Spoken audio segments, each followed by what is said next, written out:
Our African American brothers and sisters. And they are saying, how does it happen that in this country we have more people in jail than any other country on earth, largely African American, Latino, and Native American? And they are asking, how does it happen that mothers are afraid to send their kids out on the street and are worried about police violence?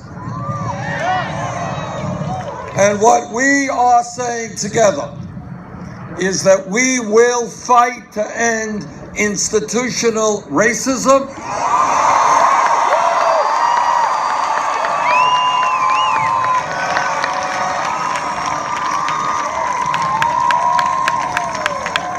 We are not going to allow the Trumps of the world to divide us up.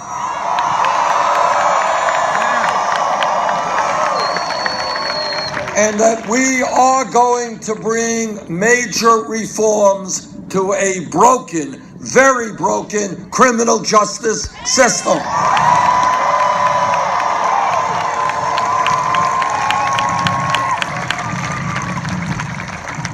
And as I travel around the country, we meet with a lot of Latinos. And what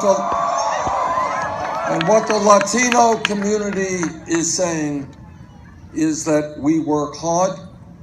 We are tired of living in the shadows. We are tired of living in fear. We want comprehensive immigration reform.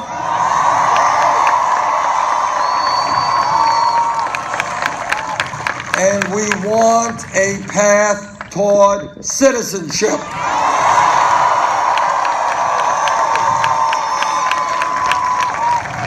And while there are some people in this country who may disagree about how we go forward with immigration reform, I would hope that every American would stand up against the xenophobia and against the racism that we are hearing.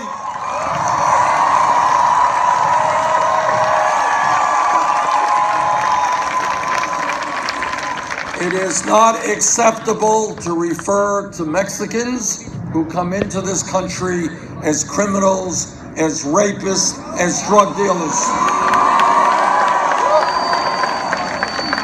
As a nation, we have come too far in fighting racism and bigotry. We will not allow that language to stand.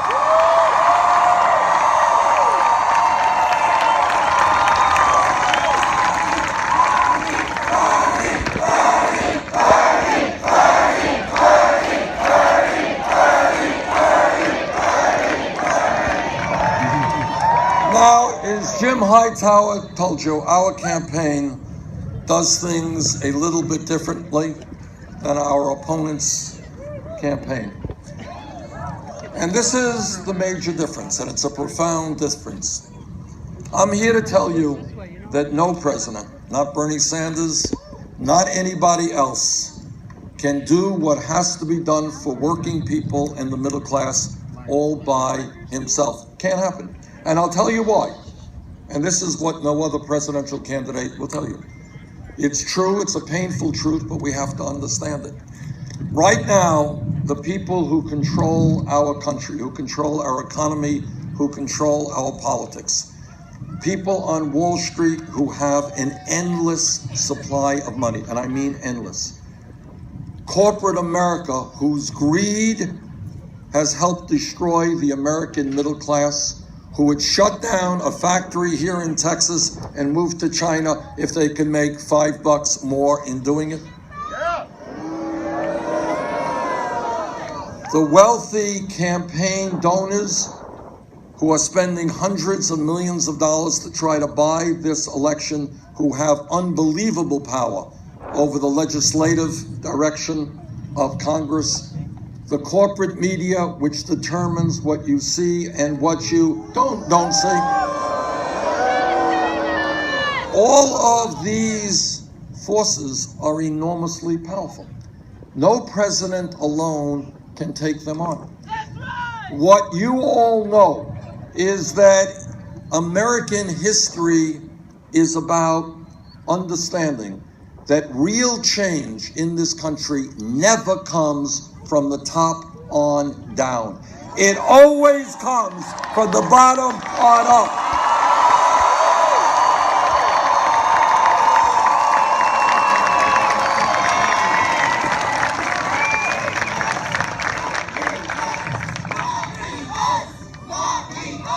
What real change is about 120 years ago, workers who were treated like animals, organized, some of them were beaten, some of them were killed.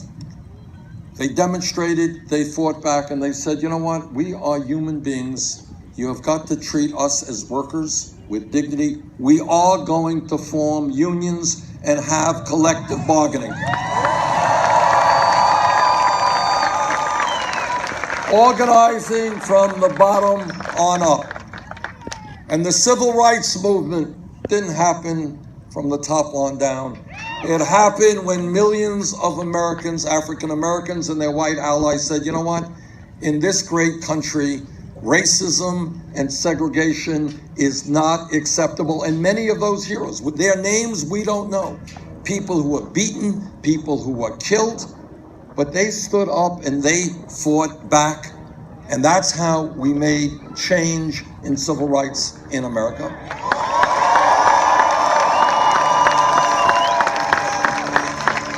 100 years ago, people forget this. 100 years ago, women in America did not even have the right to vote.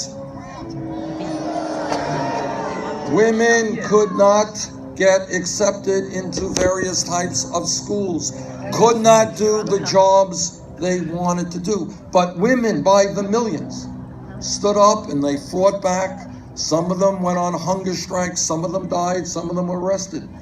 And women and their male allies said that in this country, women will not continue to be second-class citizens.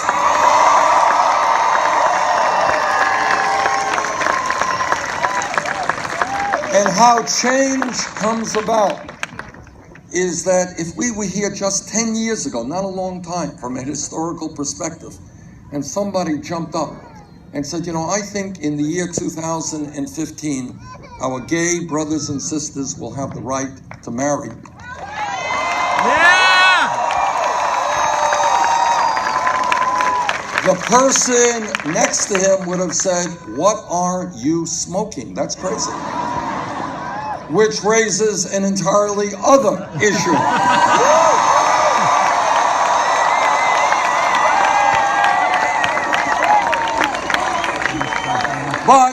But, now this is what real change is about. Because of the courage of the gay community and their straight allies, we have changed this country's views about gay marriage. You have a conservative Supreme Court that made gay marriage legal in 50 states. And today, if you go out and you ask some kid who's 15 years of age, what do you think about gay marriage? That kid will shrug his shoulders and say, what are you talking about? What's the problem? That is what revolutionary change is about, is when we look out at the status quo and we say, this is not right, this is not working, this has got to change. Now, what this campaign is about when we talk about change is an understanding that for a start, we have, and it's important to acknowledge this, a corrupt campaign finance system which is undermining American democracy.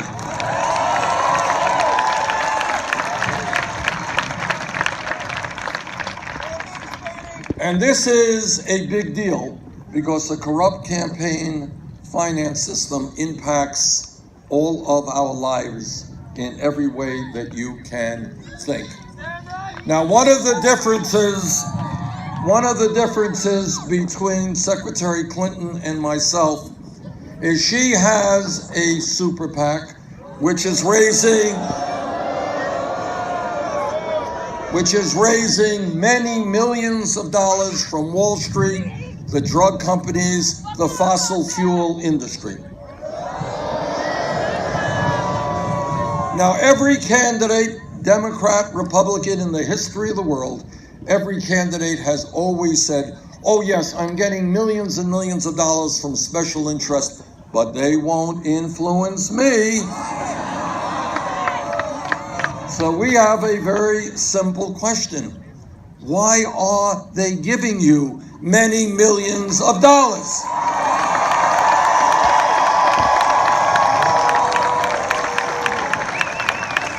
And the other simple question is, if you are going to give a speech to Goldman Sachs or other Wall Street institutions, and if you give that speech behind closed doors, why don't you make those transcripts public?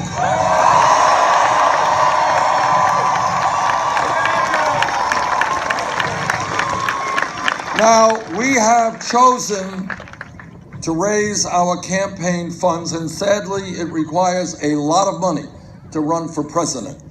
But we have chosen to do it a very different way than Secretary Clinton. We have said, no, we don't represent Wall Street. We don't represent the billionaire class. We don't want their money. We are going to ask working families and the middle class to help us out. And an amazing thing has happened over the last 10 months, something that in a million years I never would have thought would have been possible. And that is, up to this point, we have received over 4 million individual contributions.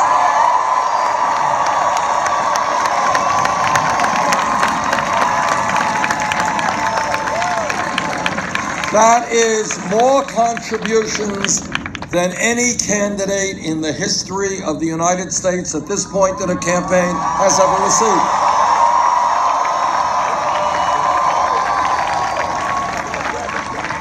And the average contribution, and this is what is so enormously gratifying. You know what the average contribution is?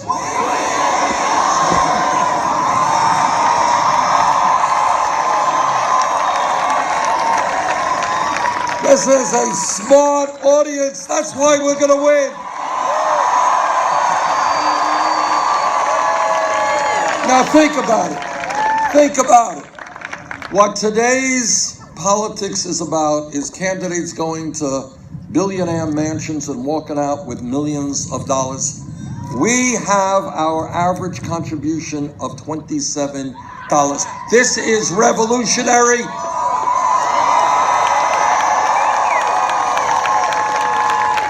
To paraphrase Abraham Lincoln at Gettysburg, this is a campaign of the people, by the people, and for the people.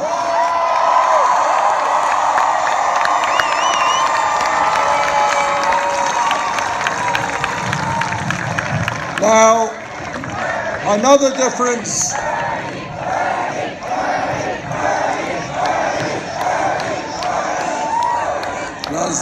Another difference between Secretary Clinton and myself deals with an issue that is not very sexy. It's one that the media kind of doesn't talk about too much, but it is very important. When we ask ourselves, why is it that for the last 30, 40 years, the middle class of this country has been disappearing? All right, why is it that in Texas and in Vermont, you got people working 2 or 3 jobs trying to cobble together some income? One of the reasons is that since 2001, we have lost some 60,000 factories in America and millions of decent paying jobs. And one of the major reasons that we have lost millions of good paying jobs in so many factories is disastrous trade policies. And I'm talking about NAFTA